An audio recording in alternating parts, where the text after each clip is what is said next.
toi. J'ai besoin de toi. J'ai besoin de toi. J'ai besoin de toi. J'ai besoin de toi. J'ai besoin de toi. J'ai besoin de toi. J'ai besoin de toi. J'ai besoin de toi. J'ai besoin de toi. J'ai besoin de toi. Viens régner. Viens régner. Viens régner. Viens régner. J'ai besoin de toi. J'ai besoin de toi. J'ai besoin de toi. J'ai besoin de toi. J'ai besoin de toi. Bénis ta parole. Merci pour l'onction de ton esprit ce matin.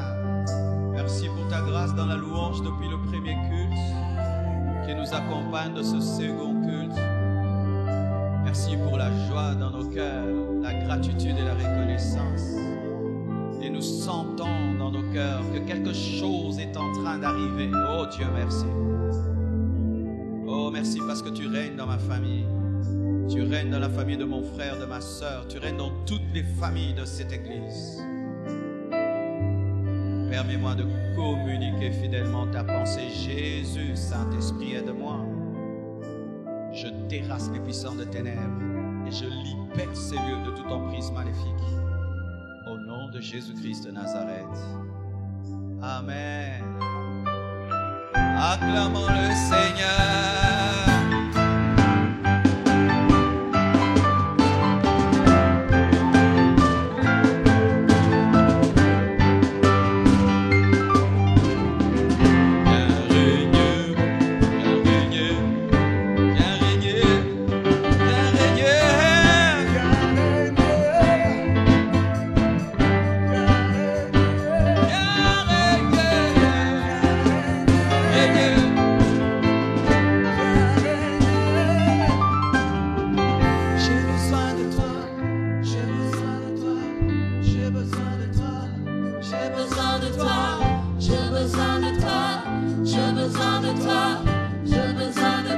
Acclamons Jésus. J'ai besoin de toi.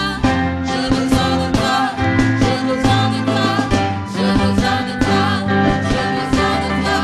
J'ai besoin de toi. J'ai besoin de toi. J'ai besoin de toi.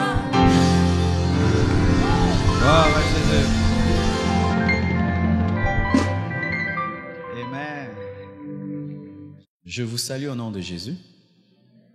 Je vais apporter un message sur les familles. Vous savez, à l'église Compassion, la famille est très importante. C'est parmi les messages principaux de mon appel. Parler aux couples, parler aux familles, parce que Dieu m'a révélé qu'il est impossible d'avoir une église mature, en bonne santé, sans avoir des couples en bonne santé et des familles en bonne santé. Nous sommes debout. Le thème de mon message, donc, nous aurons un culte des familles brusques. Dites culte des familles brusques. Amen.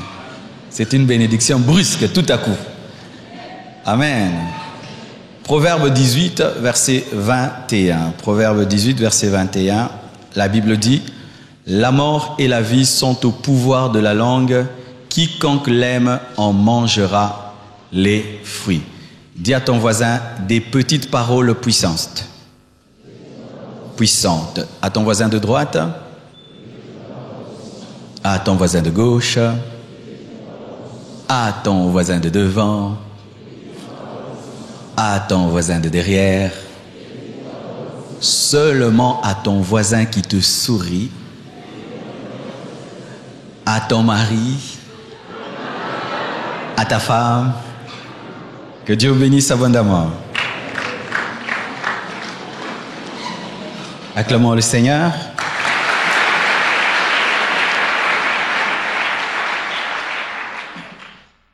Des petites paroles, mais puissantes. La Bible dit que la vie et la mort sont au pouvoir de la langue. Parce que la Bible reconnaît la puissance des paroles. Beaucoup de familles meurent parce que ces familles ne savent pas utiliser la parole. Beaucoup de couples meurent parce que ces couples ne savent pas utiliser la parole. Et ainsi, il y a beaucoup de divorces aujourd'hui. Pas seulement parmi les païens, même parmi les chrétiens, même parmi les serviteurs de Dieu aujourd'hui, nous entendons parler de divorce. Mais sachez ceci, avant que le divorce soit réellement déclaré jusqu'au niveau de la mairie, la commune et tout le reste, le divorce commence d'abord par la parole. Je veux divorcer, je veux te quitter, et ensuite on se sépare, et ensuite on se quitte. Un bon mari n'est pas seulement celui qui met la nourriture sur la table. Une bonne femme n'est pas seulement celle qui prend soin des enfants. C'est aussi un mari qui sait parler à sa femme, une femme qui sait parler à son mari. Des bons enfants, ce ne sont pas seulement ceux qui réussissent à l'école, mais ce sont aussi ceux qui savent parler à leurs parents. Et je remarque souvent, lorsque on est fiancé, on utilise très bien les paroles. Il y a beaucoup de je t'aime, il y a beaucoup d'attention dans les phrases. On utilise un son de voix mielleux. Mais une fois qu'on a épousé une femme, on devient chiche en paroles. C'est pourquoi des fiançailles extraordinaires se transforment en mariages ratés. Et on se pose la question, comment des personnes qui se sont tellement aimées dans les fiançailles peuvent arriver à se haïr à ce point? C'est souvent parce qu'on ne sait pas utiliser les paroles. On dit souvent que ton mariage est dans tes mains, mais aujourd'hui je veux dire que ton mariage est dans ta bouche. On dit souvent que ta famille est dans tes mains, mais aujourd'hui je veux te dire que ta famille est dans ta bouche. Avec ta bouche, tu peux construire ta famille, avec ta bouche, tu peux détruire ta famille. Et les paroles qui sont écrites là sont des simples paroles. La plupart d'entre nous, nous les connaissons, nous les utilisons. Et aujourd'hui, j'aimerais vous les rappeler parce que certaines fois, nous n'utilisons plus ces simples mots, ces simples phrases. Ce message concerne les couples, concerne les enfants, concerne les parents. Car ces phrases, les parents doivent les dire aux enfants, les enfants doivent les dire aux parents et les couples doivent se le dire. La première chose, merci. Dites merci. Dis encore merci. Il est important de dire à sa femme merci. Sachez mes frères et sœurs qu'avoir une bonne femme c'est une grâce. Avoir une femme qui te fait la cuisine est une grâce. Parce que ce ne sont pas toutes les femmes qui cuisinent pour leur mari. Avoir une femme qui cire tes chaussures est une grâce, car ce ne sont pas toutes les femmes qui cirent les chaussures de leur mari. Avoir une femme soumise est une grâce, car ce ne sont pas toutes les femmes qui sont soumises. Lorsque tu as une femme soumise, lorsque tu as une bonne femme, apprends à lui dire merci. Tu l'encourages à continuer à être une bonne femme. Lorsque tu as un homme qui prend son salaire et qui te le dépose devant la table, sur la table, et tu peux compter comme tu veux, gérer comme tu veux, dis merci, car ce ne sont pas tous les hommes qui présentent leur salaire à leur femme. La plupart d'hommes présentent la moitié, le 1/4 ou le 1/3 de leur salaire. Lorsque tu as un homme qui prend soin de toi, qui t'achète voiture, maison, bijoux, qui te donne tout, dis-lui merci. Manifeste de la gratitude. Lorsque tu as des parents qui payent tes études, dis merci. Ce ne sont pas tous les parents qui payent les études de leurs enfants. Lorsque tu peux sortir et tu sais qu'en rentrant à la maison, tu vas trouver de la nourriture sur la table, tes parents se sont battus, dis-leur merci. Lorsque tu habites une maison qui est payée avec l'eau et l'électricité payées par tes parents, dis merci. La plupart des temps, à force de recevoir des autres, nous oublions que c'est une faveur et c'est une grâce. C'est ainsi qu'il y a des gens qui ne savent plus dire merci et considèrent que c'est un droit. C'est mon droit, tu devais le faire, c'est mon droit. Archi faux, c'est une grâce. Apprenez à dire merci. Maman, apprends à dire merci à ton mari. Tu verras comment il va encore te faire du bien. Papa, apprends à dire merci à ta femme. Tu verras comment elle continuera à te faire du bien.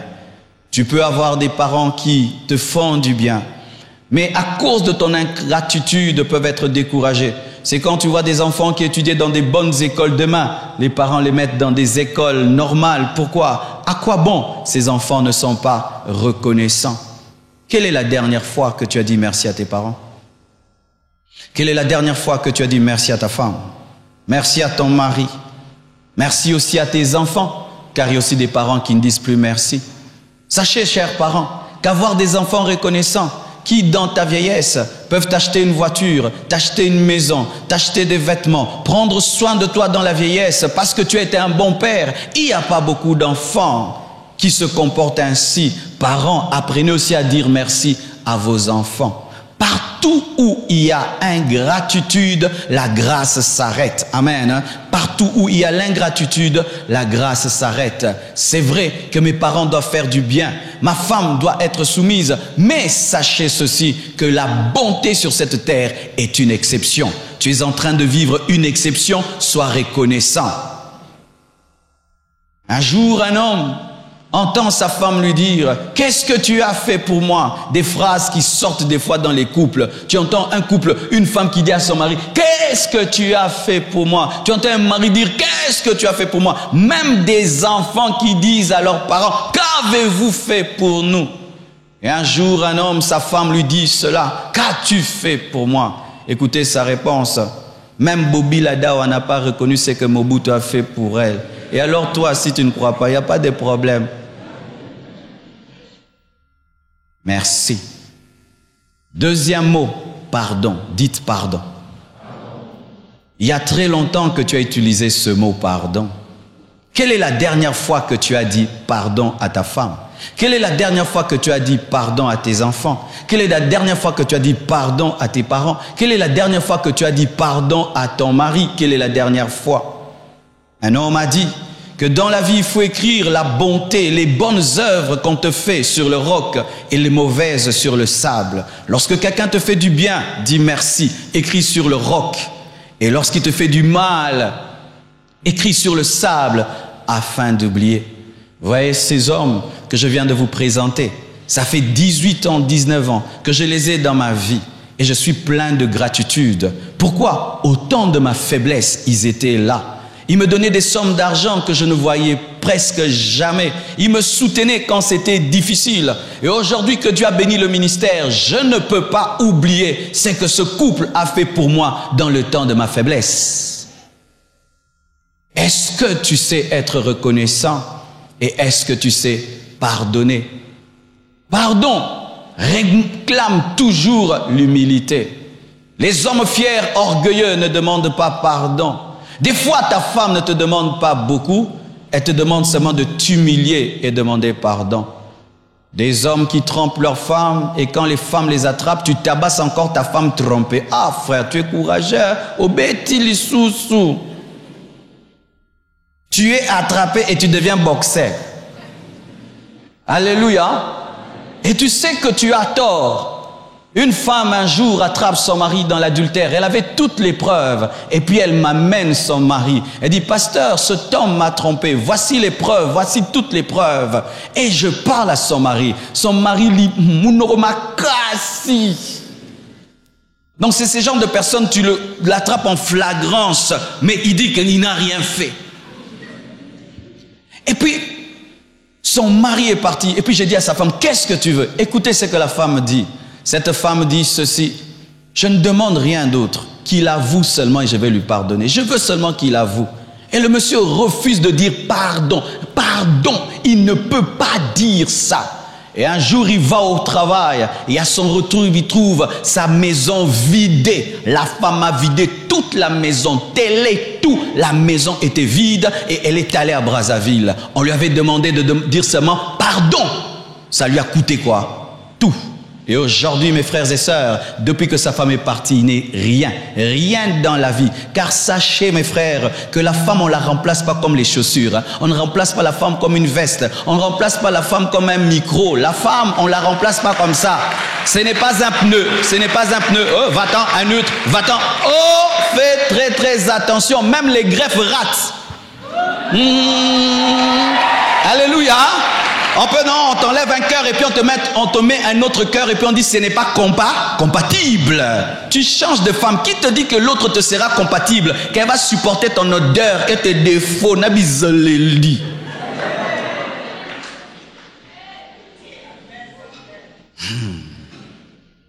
Des hommes capricieux.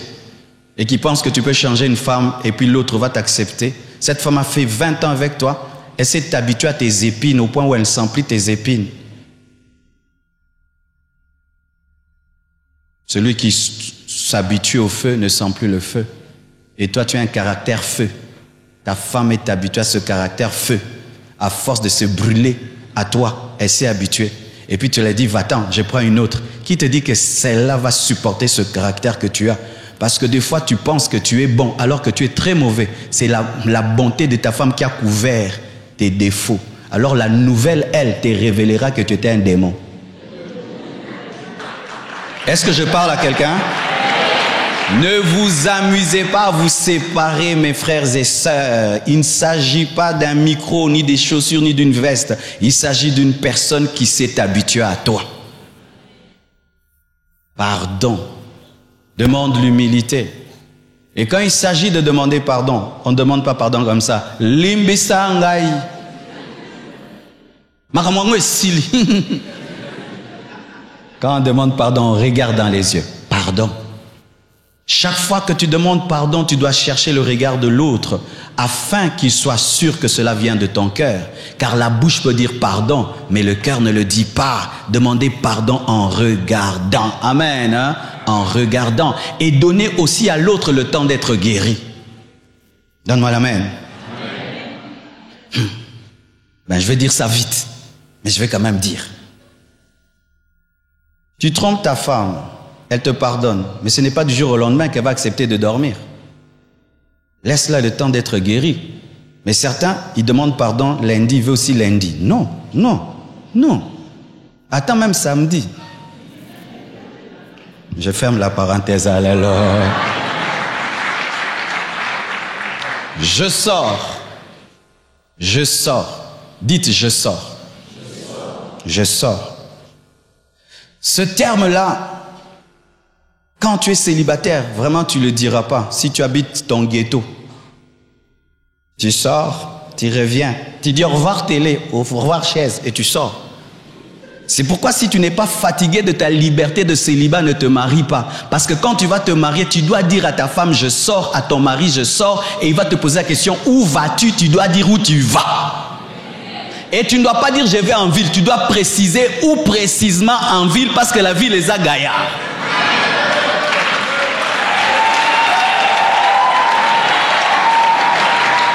Je vais en ville. Où précisément en ville pour que je sache qui tu vas rencontrer.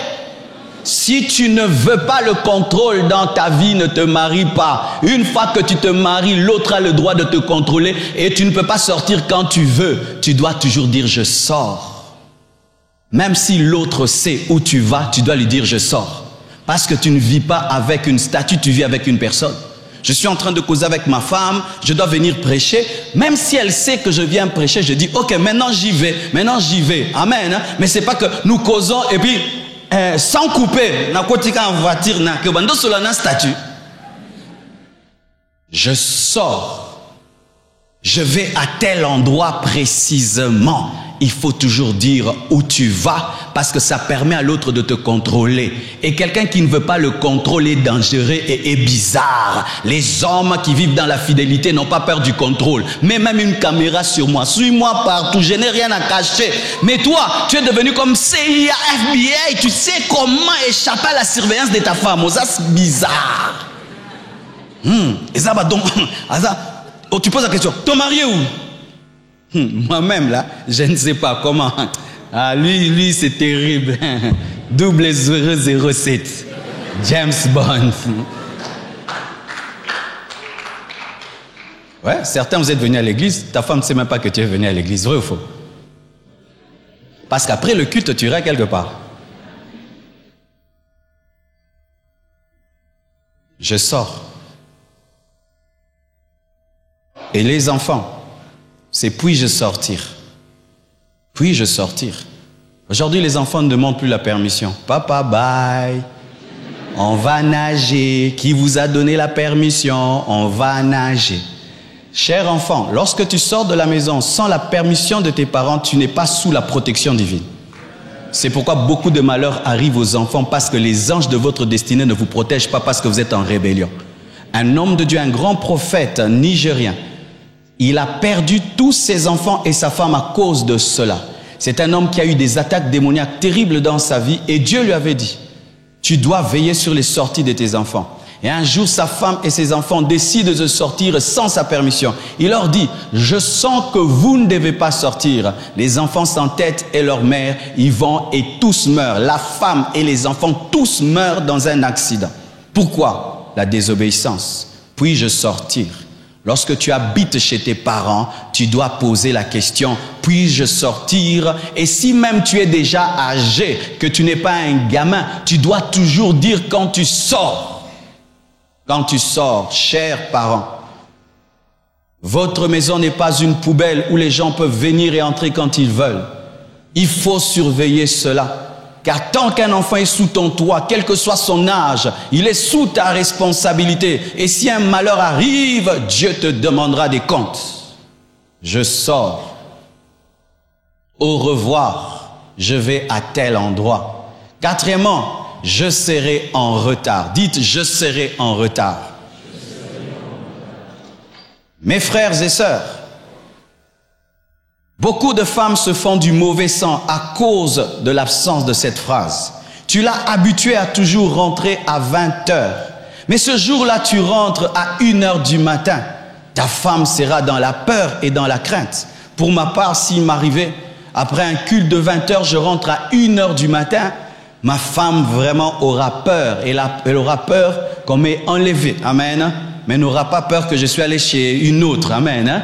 Toi, si tu rentres à 1 heure, la jalousie de l'adultère montera. Mais moi, ce sera la peur de l'enlèvement. Si tu rentres à 1 heure du matin, ta femme craindra quoi? Que tu aies été enlevé ou tu es chez Janine?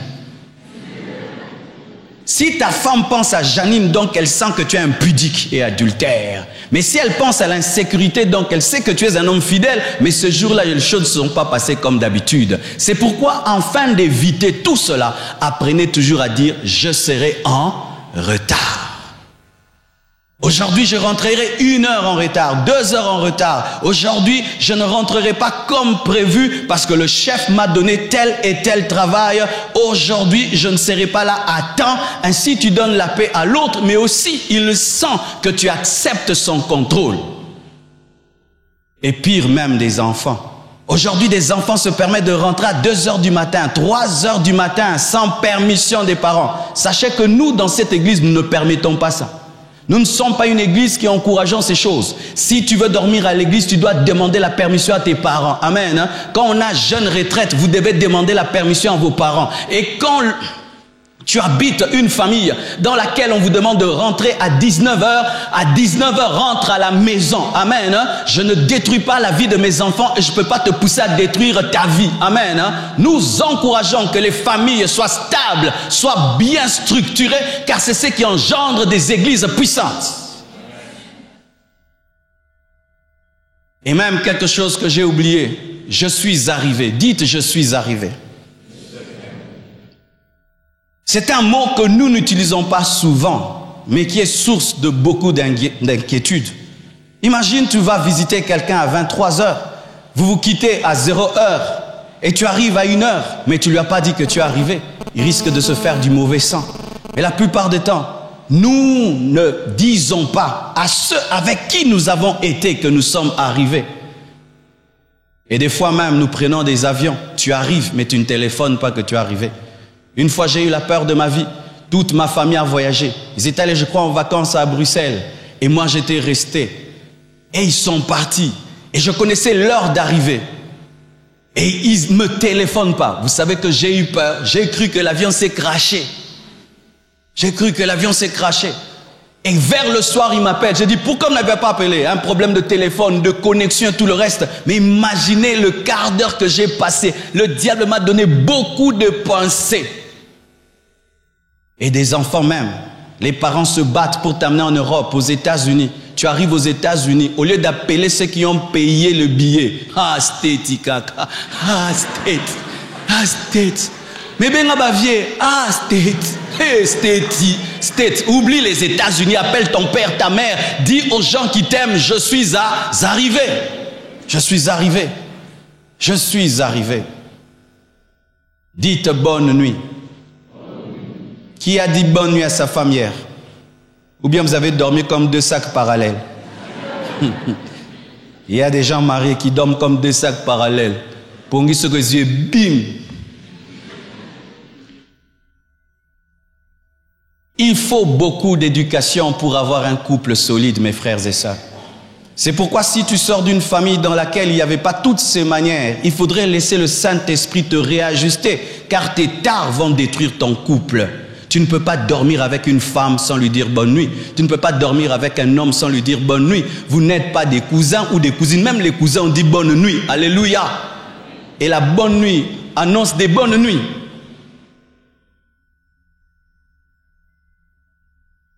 Mais quand vous dormez sans vous dire bonne nuit, souvent l'ennemi attaque les couples la nuit. Beaucoup de couples ici, vous avez des problèmes d'intimité qui durent 1 mois, 2 mois, 3 mois. Mais c'est seulement dans bonne nuit. Comment 2 personnes qui ne se parlent pas la nuit auront l'intimité la nuit? Vous n'êtes pas des robots. Et c'est terrible. Vous faites des enfants sans causer. C'est terrible. Comment vous vous chamaillez toujours, mais il y a des bébés? Ça, c'est l'amour des animaux. Les humains s'aiment, se parlent, et puis font des enfants. Les animaux ne causent pas, mais ils ont des bébés. Quand tu dis bonne nuit, ça te permet de clôturer en beauté la journée. Amen. Hein? C'est une manière de conclure la journée. Et si même vous aviez eu des problèmes pendant la journée, ça permet de préparer le lendemain. Car lorsque quelqu'un t'a dit bonne nuit, et tu dors avec moins de colère. Amen. Hein? C'est une stratégie que je vous donne. Quand madame est en colère, brise la colère par bonne nuit. Comme ça, même quand elle dort fâchée, mais ton bonne nuit là dilue un peu la colère. Et le matin, bonjour, ça dilue encore. Et puis bonsoir. Ne soyez jamais avares en termes de bonne nuit. Et apprenez à dire à vos enfants bonne nuit. Lorsque tu dis tout le temps à un enfant bonne nuit, tu le prépares à dire un jour à sa femme bonne nuit. Car nous donnons à nos femmes, à nos maris, ce que nos parents nous ont donné. Et si tu n'es pas dans ces genres de famille-là, Jésus peut te permettre de créer une nouvelle génération. Amen. Hein? De créer une nouvelle génération. Voyez comment les blancs font. Ils prennent leur bébé, leur enfant, les amènent dans leur chambre, commencent à leur raconter des histoires, les bercer, et puis bisous, l'enfant dort. Nan basale bongo déjà na vie.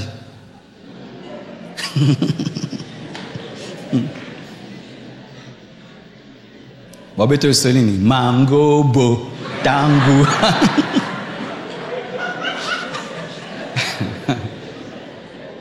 C'est pourquoi on ne racontait pas de telles histoires. Alors quand ton enfant te dit, raconte-moi une histoire. Vous savez, moi je fais quoi? Demandez-moi en blanche. Moi je crée. Tous les jours je crée des histoires. Papa raconte une histoire. Comment on m'a pas raconté? Je cherche. Il était une fois. Allez. Mais babete langate na betani. Na inventé. Mais eux, lorsque demain, ils vont se marier, ils diront facilement bonne nuit. Facilement, ils vont raconter des histoires à leurs enfants parce que papa l'a fait. Amen. La manière dont vous finissez la journée détermine comment sera la prochaine journée. Dites bonne nuit. Bon appétit. Dites bon appétit. Maman ne dépose jamais sur la table la nourriture sans ajouter bon appétit. Parce que tu ne présentes pas la nourriture à un chien, mais tu présentes la nourriture à un homme. Tu m'offres une très très bonne nourriture sans me dire bon appétit. Je t'assure que cette nourriture perdra automatiquement sa saveur. Et tu m'offres une nourriture qui n'est pas de grande qualité, mais il y a de la joie et tu me dis bon appétit, je mangerai de tout cœur. Je suis allé prêcher quelque part, mes frères. On me mettait tous les jours de la nourriture. mais jamais il n'y avait personne à côté de cette table pour me dire bon appétit. Je n'ai jamais mangé, même touché à l'eau, ni à aucun fruit. Pourquoi? Je ne suis pas un chien. Tu me donnes la nourriture, tu te tiens à côté de cette nourriture et tu me dis bon appétit. Alléluia. Tu me donnes de la nourriture, tu me montres que tu veux que je mange. Mais si tu prends la nourriture et tu la déposes sur la table et tu ne dis rien, tu m'as insulté.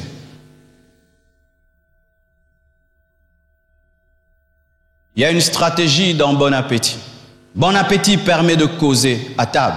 Et sachez que les grands secrets se révèlent autour de la nourriture. C'est autour de la nourriture que Jésus-Christ a révélé les mystères de la Sainte Seine. C'est autour de la nourriture qu'il a révélé qui allait le trahir. Et lorsque vous ne causez pas autour de la nourriture, il y aura certainement des secrets qui ne seront jamais dits. Bon appétit.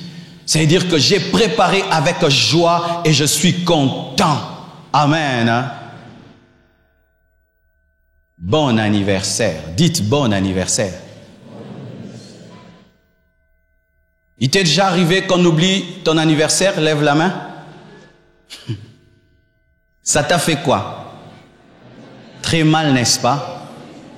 Mais ça fait plus mal quand c'est ta femme qui oublie, quand c'est ton mari qui oublie. Ça fait plus mal quand ce sont tes parents qui oublient.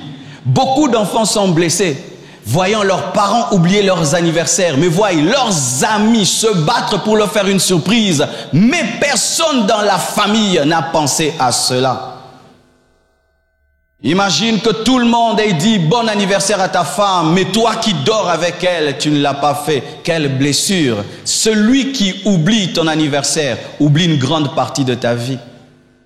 C'est pourquoi vous qui voulez vous marier, regardez bien les familles. Si tu as grandi comme un chien sauvage, évite les chiens de race.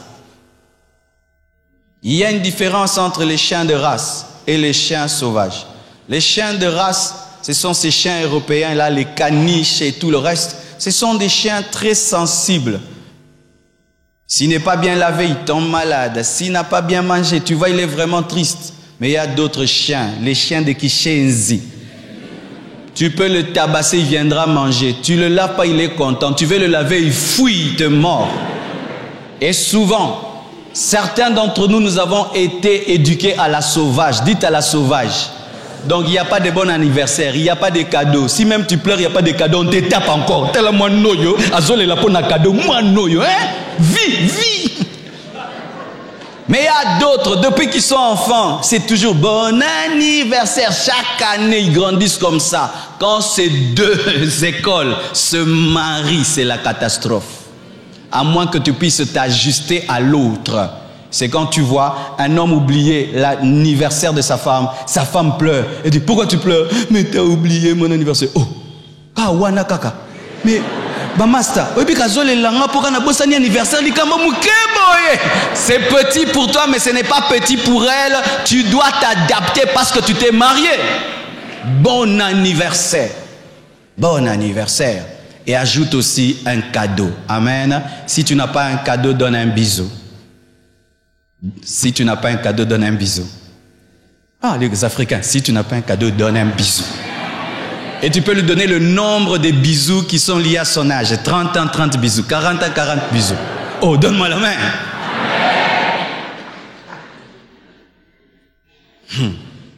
Oh, ça va. Tu auras le torticolis si tu donnes 10 bisous à ta femme. Bonjour, dites bonjour. Qui se sont salués ce matin? Ou bien Bima qui kaka. Beaucoup de gens ne se saluent pas dans les maisons. C'est pourquoi il faut imposer aux enfants à apprendre à saluer. Quand ils voient des visiteurs, bonjour monsieur, bonjour madame. Pourquoi? Un enfant qui a appris à saluer, saluera sa femme, saluera son mari.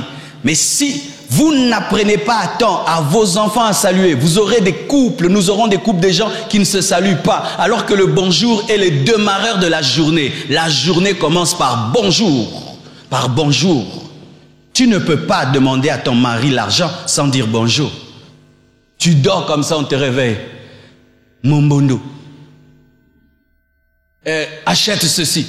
Il n'y a pas de sel, il n'y a pas de sucre. Non, d'abord, bonjour, et puis il n'y a pas de sucre. Tu ne peux pas être, tu te réveilles, tu n'as même pas salué ta femme. Donne-moi le café, donne-moi ceci, donne-moi cela. Bonjour d'abord, et ensuite tu demandes. Même Dieu, il veut d'abord être adoré. On dit notre Père, et ensuite on va dire, donne-nous le pain quotidien. Il faut commencer par le bonjour. Bonjour. Demander sans saluer n'est pas poli. Car il faut même respecter ta femme, respecter ton mari. Souvent, nous respectons tout le monde, sauf nos conjoints. Tu ne peux pas demander des services à ta femme, ni des services à tes parents, tu ne les as pas salués. Les enfants d'aujourd'hui, quand papa, on veut ceci, bonjour d'abord. On n'est pas des distributeurs de billets, amen. Hein? Bonjour d'abord, comment tu vas? Peut-être que la personne à qui tu demandes ne se sent pas bien. Lorsque tu dis bonjour, ça te permet de savoir si l'autre va bien ou mal. Et des fois, c'est que tu veux lui demander est minime par rapport à son vrai problème. Quand tu lui dis bonjour, tu vois la personne te répondre avec tristesse. Tu oublies ce que tu allais lui demander. Comment tu vas? Non, aujourd'hui, je me suis mal réveillé. Oh, repose-toi. Mais quand tu ne dis pas bonjour, tu traites avec ta femme, avec ton mari, avec tes parents, comme avec un robot. Et voici comment tu peux apprendre aussi aux enfants à dire bonjour. Lorsqu'il ne te salue pas, salue-le et dis, il faut que tu me salues. Dernièrement, il y a un jeune garçon qui est venu chez moi. Il est très habitué à la famille. Et un jour, il m'a salué. Et puis j'ai dit, il faut que tu apprennes à saluer les parents, les adultes. Il a dit, ok. Le lendemain de ma vie, il m'a fait ça vraiment. J'ai dit, non, là c'est le sommet, le sommet. Pourquoi? Il a bien pris et il a emmagasiné de sorte même qu'il a amélioré. Là, c'était plus qu'un bonjour. Attends, tu apprends un enfant à saluer. Attends, tu le prépares à être un bon mari, une bonne femme. Les bonnes familles engendrent des bons maris et des bonnes femmes. Alléluia. Je t'aime. Dites je t'aime. Ah, gloire à Dieu. Ben vous, je t'aime. Dites, je suis fier de toi. Je ne regrette pas de t'avoir épousé. Si c'est ta femme, si c'est ton mari, bien sûr. Je t'aime. Souvent, lorsque tu as dit je t'aime à ta femme pour l'épouser et qu'elle t'a dit oui, nous devenons paresseux en je t'aime. Pourquoi? Parce que nous pensons que le premier je t'aime suffit. Mais voyez, lorsqu'on coud un vêtement, il y a l'aiguille qui doit transpercer le vêtement et faire passer le fil.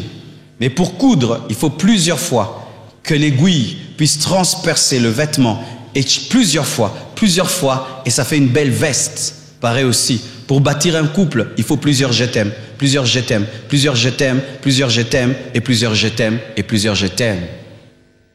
Et cela est souvent très important pour les femmes. Qu'est-ce qui arrive avec la femme? La femme, tu l'épouses, elle a 20 ans. Elle est toute jeune. Mais après, elle vieillit. Après, elle grossit. Et les femmes se posent toujours cette question. C'est vrai, il a aimé ce que j'étais il y a 20 ans. Est-ce qu'il aime celle que je suis devenue aujourd'hui? Est-ce qu'il aime cette femme maintenant qui a 40 ans? Est-ce qu'il aime maintenant cette femme qui a 50 ans? Est-ce qu'il aime maintenant cette femme qui a grossi? Est-ce qu'il aime cette femme qui a changé? Et tu dois la rassurer par des mises à jour de je t'aime. L'application je t'aime doit avoir des mises à jour. Sachez ceci, mes frères et sœurs. Quand tu épouses une femme, dans la femme, il y a plusieurs femmes. Et tu dois les aimer toutes. Je répète, quand tu épouses une femme, dans cette femme, il y a plusieurs femmes. Et tu dois les aimer toutes. Il y a celle que tu rencontres qui est célibataire. C'est une autre. Il y a celle qui est enceinte. Elle devient une autre. Il y a celle qui a le bébé. Une autre. Remarquez des fois, tu es étonné. Tu vois une jeune fille, quand elle est célibataire, elle veille tout le temps sur son corps. Tout le temps, que rien ne se voie. Elle a un bébé. Et quand le bébé pleure, devant tout le monde.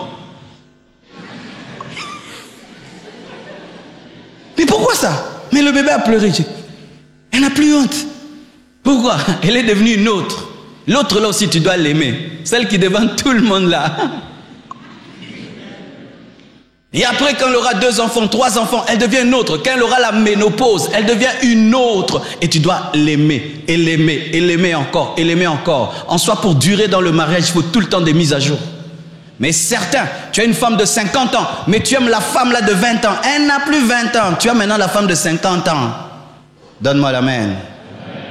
C'est pourquoi vous voyez, les blancs se marient mais ne veulent pas des enfants. Pourquoi? Elle veut garder le ventre plat. Rien que pour un ventre plat, elle ne veut pas des bébés. Rien que garder sa ligne, elle ne veut pas des bébés. Parce que ces hommes-là qu'elle rencontre ne sont pas prêts à accepter d'aimer ces autres femmes qui sortiront de ces femmes-là. Mais les hommes matures sont capables d'accompagner une femme dans toutes ses transformations et aimer à chaque étape. Un jour, le pasteur Lévy m'a dit, « Oh, pasteur, je bénis Dieu. Moi, j'ai épousé une femme mince et j'ai maintenant une femme grosse. Maintenant, j'ai une femme mince, donc je l'ai aidé, je les ai eus. » Je suis fier de toi. Dites, je suis fier de toi.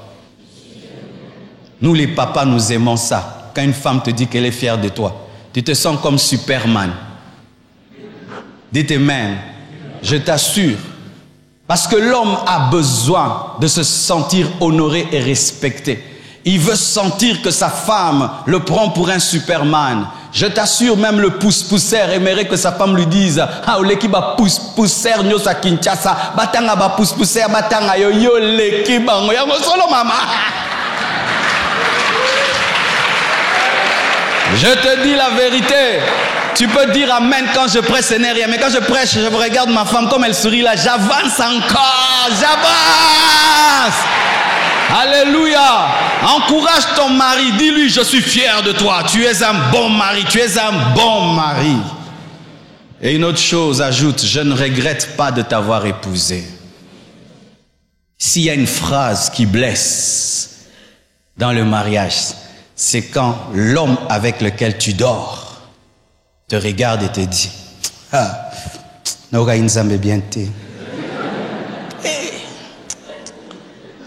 je t'assure, tu as besoin de disparaître.